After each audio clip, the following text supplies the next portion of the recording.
Hello everyone, I'm Davide Gomba. I'm an Italian from Turin and I'm the CEO of Officine Arduino.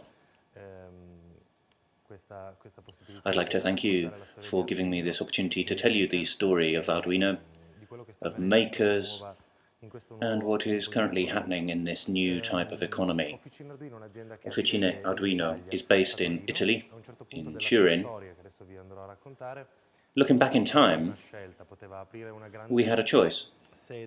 We could have opened a big HQ in a major city, anywhere from Milan to Brooklyn, or we could open up a lot of small offices to represent Officine Arduino.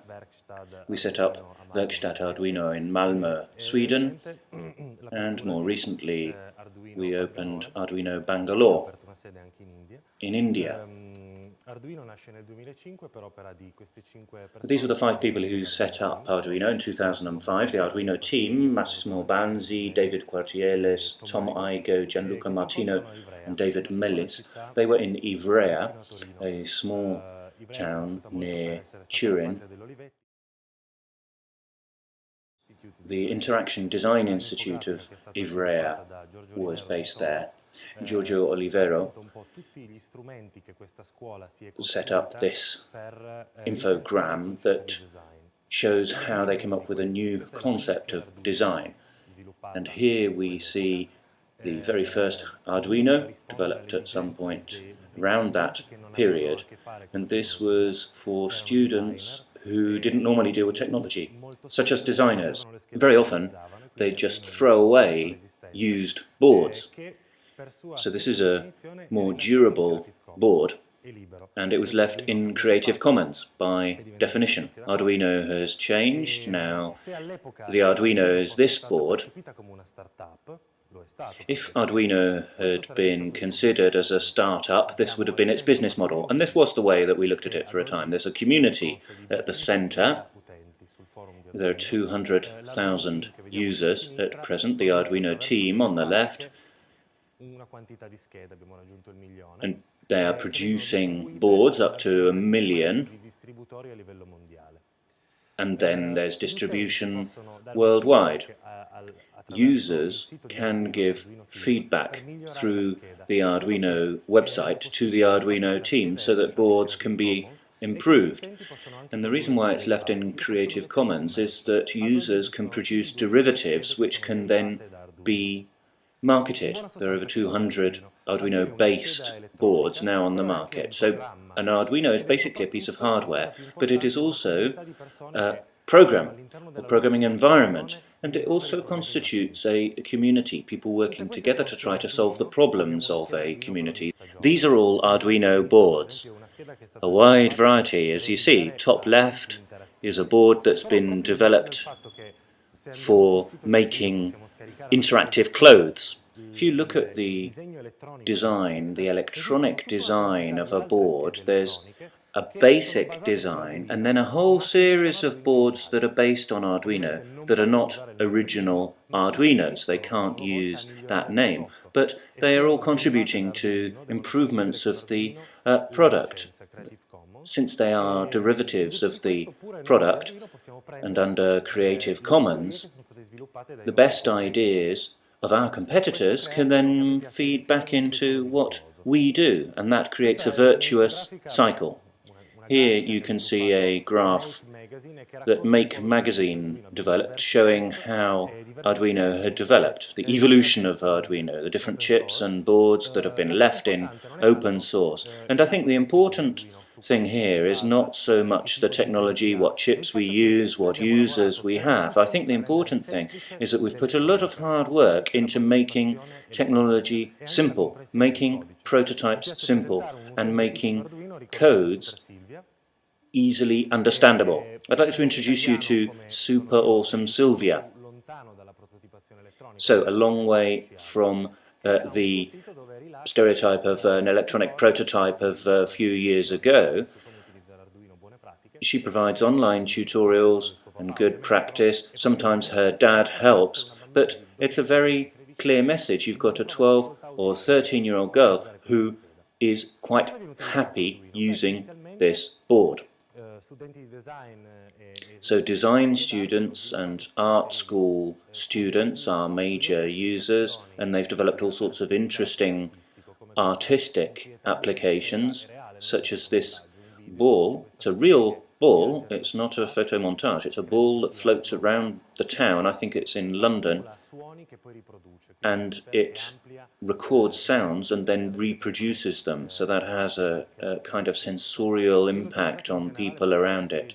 There are also all sorts of other developments for interactive exhibitions and other arts events, but it also helps as a prototype for a new product can then be marketed. This is a product that we have been showing off for some years now. It's a maternity band that will pick up when the baby is kicking and tweet about it. So it's an internet product, if you like, that actually passes on things, physical things that are happening. And as we'll see later, it's possible for this to work the other way around as well. Arduino has succeeded in picking up on ideas that have been in movies and turning them into reality. Michael J. Fox's trainers that can lace themselves up, for instance. And Arduino has played a major role in wearable computing. As I was saying earlier, clothes or intelligent objects can be worn by us, and they can also have an aesthetic dimension as well as a sensorial dimension. This is a tie that hears sound and shows it visually. And here we can see when a camera flashes, for instance from the paparazzi, and it then makes the face invisible or anonymous, so that you can't see who it is. This was Sharon Stone, for instance. That's an anti-paparazzi project. So moving on to something rather more serious, when the Fukushima disaster happened, we played a role. TEPCO, that was responsible for the installations, and the Japanese government were saying that radiation levels were not exceeding the limits in the Tokyo area and in Japan at that time. And there were some young people in a makerspace. I'll tell you about makerspaces in a minute. In a Tokyo makerspace, these young people got together with Arduino and developed a board that would detect radiation levels in the area and post them online. Here you see the levels at that time. And so here you have incontrovertible evidence that something was happening that people weren't being told about and that wasn't right. So we were able to help play a role in getting to a situation where TEPCO had to recognize that there were high levels and the government had to do something about it. Arduino is also used by students to develop lab support products. A Brazilian student, for instance, developed this probe. Very often what makers do is leave the Google code open. So if you look at this Arduino PH probe, it's all on Google code, and it's also improved over the years. So there's a new improved version of this device online. Customization of boards has huge potential. It means that you can have customized products for people with disabilities. This glove, for instance, at prototype stage, understands sign language and can then write out the message. As I say, it's still at an early prototype stage, but that is a product that can then be used by others following the instructions on the website. the Internet of Things, a big Facebook button.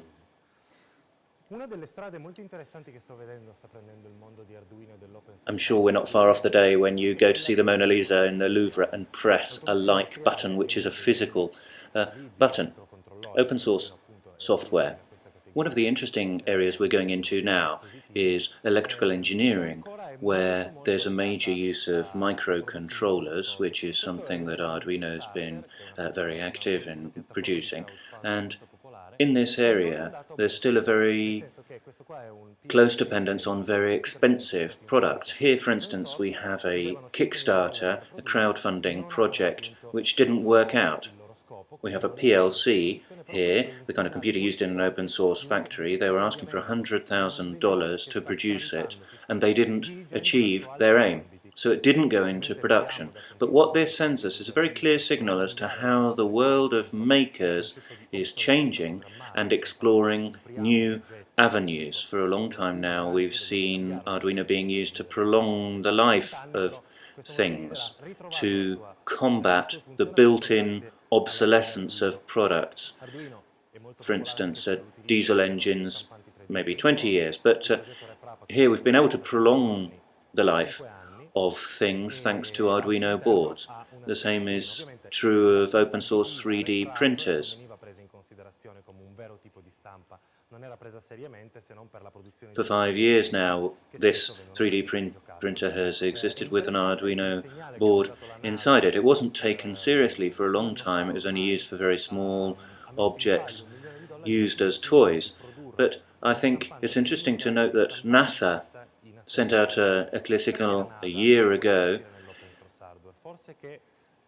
putting significant investment into a 3D food printer in zero gravity. Why is NASA interested in open source hardware?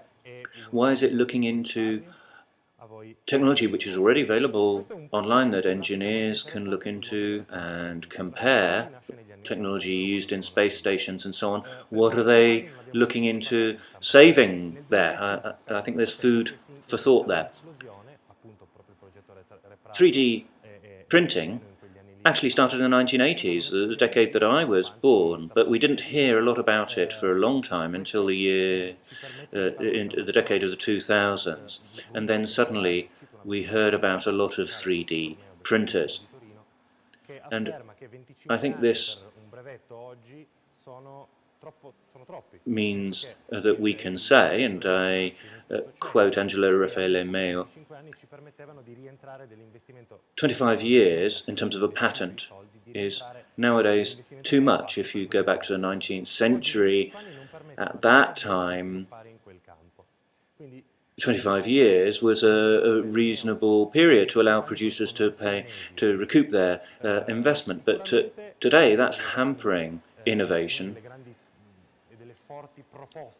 And he says that 25 years in the 19th century is equivalent to 6 months now.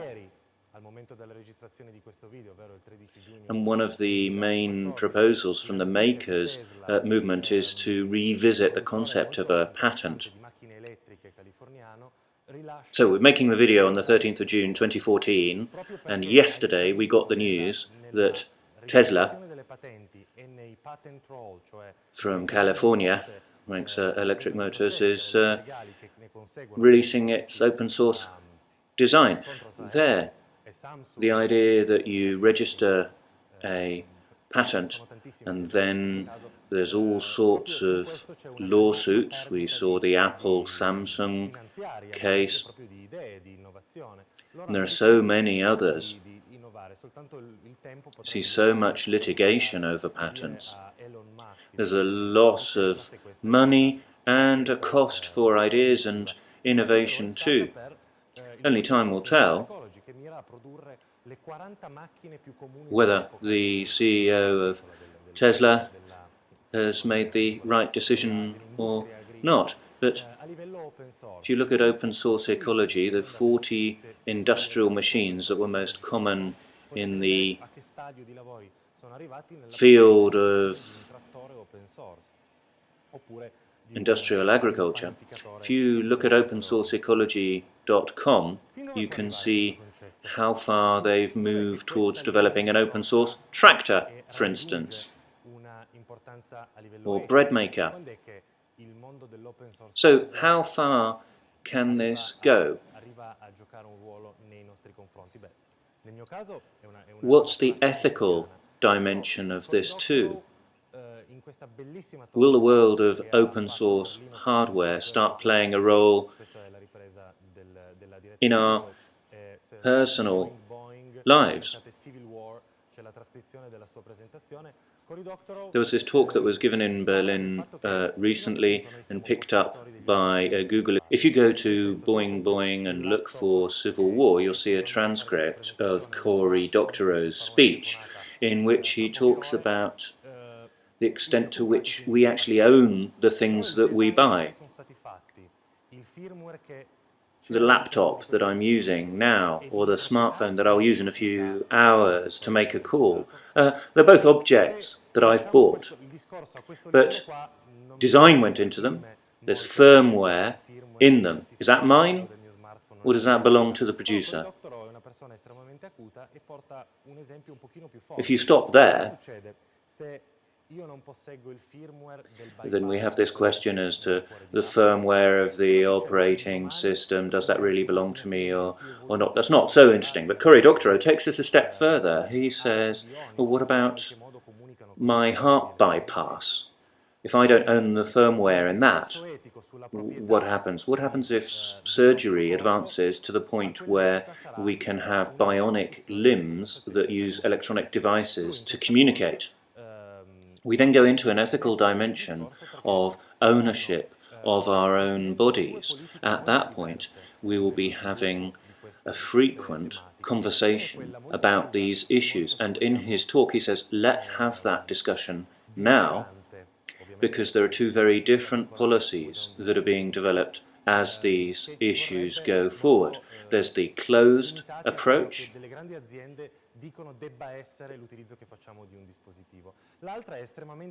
an approach which is restrictive in nature, and obviously you can sense my own judgment of it from that. A prescriptive approach, how things should be used, and a second approach is a more open approach, which has its own problems, but I'm more of a representative of that approach, of course, which says that you should make devices open and available. If we're going to be wearing them, or if they'll be interacting with our bodies at some point. If you can't open it, you don't own it.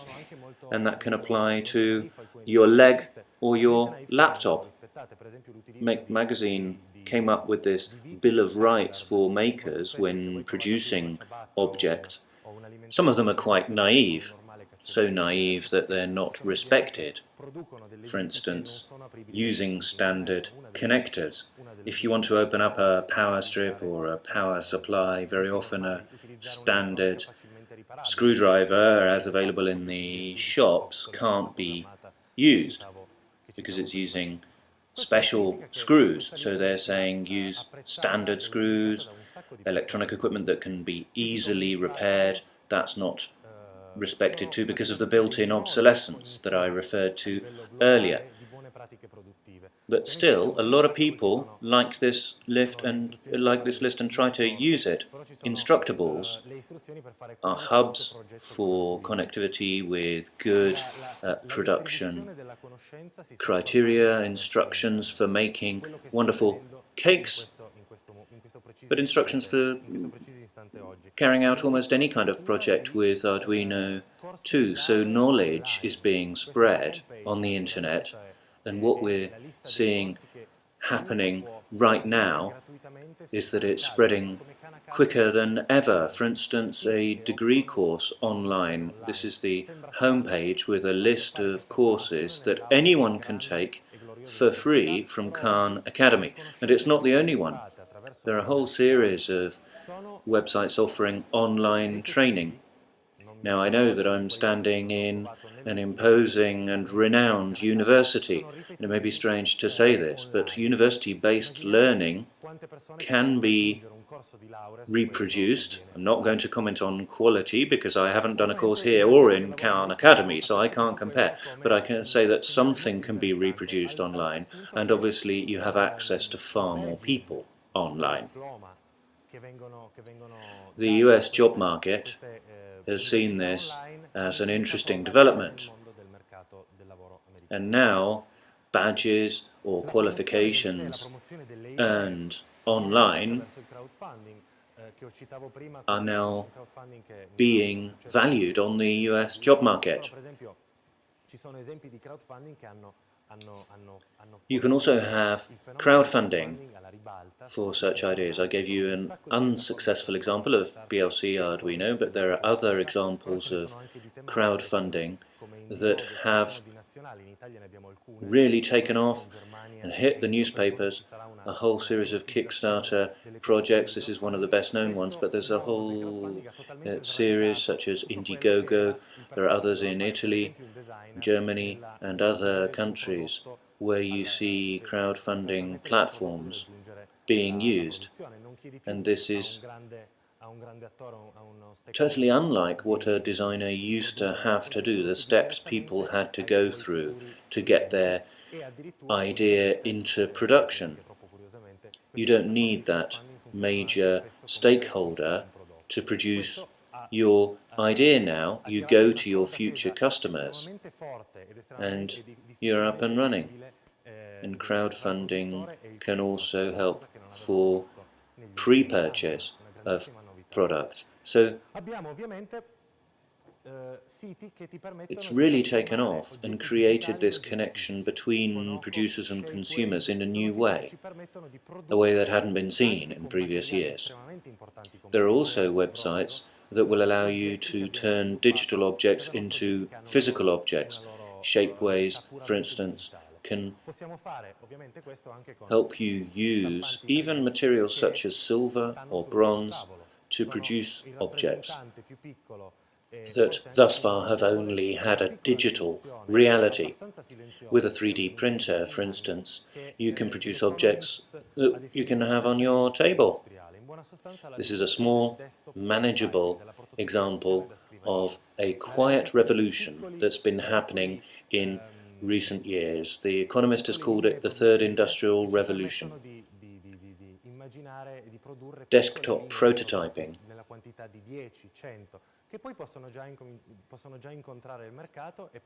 going from a small production line to production of 10 or 20 items, finding a market, and then finding out whether something is going to work or not. I have a very short video that I'll have to bring up like this. Just a second. This is a short video about the changes that are happening at present. So we've got an evocative object, a glass that reminds the protagonist of his grandparents. Emotional design, therefore. And the object itself has clearly come from a production system that we can clearly assign to the last century. It went through a centralized production process. This could apply to all sorts of different products. They all come from the same place, the big factory, producing it for the whole world. That design object may have arisen from the idea of one designer or a team of designers, and things have changed. So the video is about what's happening now. The glass has broken, so our protagonist, the customer, goes online and looks for someone who has developed this type of product online. You then customize it to your particular needs, and once that product has been developed, it is re-shared with the community, and then it then goes to Fab Lab in the heart of our community, and there's then this man with a moustache producing the product that our protagonist wants. So he sort of gets the glass back. So it's not just a portrait of what's happening now, it's what will happen soon. That's what I wanted to show in that video. So, in a few years' time, we'll still have the problem of glasses breaking. Our protagonist is now a grandfather himself, and the glass is scanned and reproduced. So it's not only about sharing the design of an object, but also the material it's produced from itself. 3D printers have now reached a stage of development which is so advanced that the software that you used to use online with the help of other users, with a very important element of sharing, now allows you to produce a shopping list of materials, and you can then download this as a shopping list, go into the shop, and you can then buy the materials that you need for your 3D printer. So it's still a Fab Lab 3D printer, but you can do this at home. So we then see development to production, the whole chain at home. They're even cooking with a 3D printer at the end of the video. That's rather worrying for me as a Mediterranean, that particular development, but at any rate, it's Mail Allemagne. You can see it under Nueve Ojos online. This is a conversation that's been happening for some time now in places that are called Makerspaces, Hackerspaces, or Fab Lab.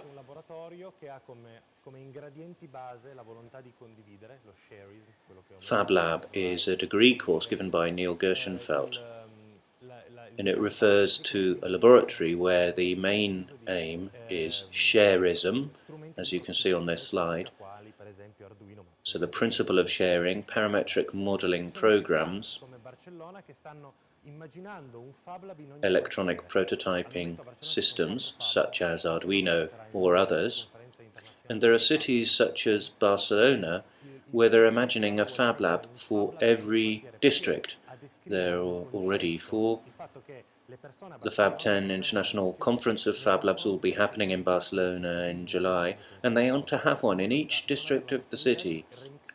The idea is that people in Barcelona will have a relationship with technology as citizens, not only as consumers, so that they can remix the objects around them and the technology around them. Since we're in Munich, I have to refer to the Munich Fab Lab. Very interesting one. The first Fab Lab was set up in Italy by Massimo Banzi in 2011. That was part of the Stazione Futuro contribution to the celebration of the 150th anniversary of Italian unification. And 3 years on, there were 43 in March. As of today, there are 45 Fab Labs in Italy. So in Italy, as in elsewhere in the world, especially in Europe, we've seen a real proliferation of Fab Labs. Video libraries that were a symbol of the idea that culture should be shared and everyone should have access to culture have started using this prototype. So in this century, the fight will be to ensure that everyone has access to the same prototypes. As I was telling you earlier, I'm from Officine Arduino. We got the Fab Lab Torino project underway. That was our bike that we took to Bike Pride 1 year ago. And we've been involved in a very interesting experiment called Toolbox in Turin. It's a co-working experience where we bring together workspaces, which in itself generates new experiences. It's a highly fluid, varied atmosphere, and what happens in this co-working environment is that you can host the Fab Lab experience. Better House in Berlin hosts Fab Lab Berlin, and in San Francisco, the tech shop of San Francisco is hosted in the co-working site. Here you see the building in the 1970s, and we're rethinking workspaces, updating the workspace with all the strengths and ideas of the new developments that we've seen. A Fab Lab project, for instance, a designer who's been coming to the Fab Lab for some time, the European Maker Fair, saw this open source wheelchair presented. It costs 1/10 of what a standard commercial wheelchair costs. There's light painting projects, experimental photography. A fashion studio developed a laser production technique for clothes. A moleskin diary, that's the same everywhere in the world, isn't it? But you can make one unique. This was a honeymoon couple with their own diary written by hand on the cover of the moleskin diary, making it unique. We also have DIY biology workshops, and I think that's a very interesting development. A lot of biology experiments are actually carried out in the kitchen. The kitchen is the lab of the house, if you like, and you can take something from 0 to 200 degrees there. One of the final slides, a few years ago, we launched a competition with architecture magazine Domus. The idea there was to develop open source furniture, and this was one of the winning entries. Pietro Leoni designed this. After Milan Design Week, we came back to Turin, and there was a request from Helsinki.